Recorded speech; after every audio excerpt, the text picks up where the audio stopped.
Ready to turn those Bet365 wins into real-world spending money with the power of Revolut?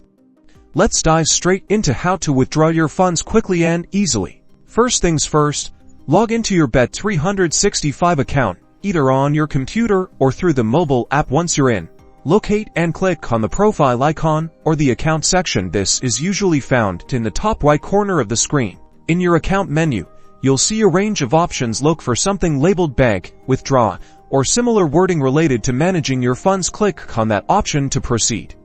You should now be on the withdrawal page. Here, you need to select Revolut as your preferred withdrawal method. If Revolut isn't already listed, you might need to edit. This usually involves entering your Revolut account details, such as your IBAN and BIC SWIFT code, so have those handy. Next, carefully enter the amount you wish to withdraw. Double-check everything before confirming your request. Once you're sure, hit that withdraw button. Bet365 will usually process your withdrawal request within 2,448 hours, though it can sometimes be quicker. Keep an eye on your Revolut account for the funds to arrive. And that's all there is to it. You've successfully withdrawn funds from Bet365 to Revolut. Now you can enjoy your winnings with ease. Don't forget to like and subscribe for more helpful tutorials.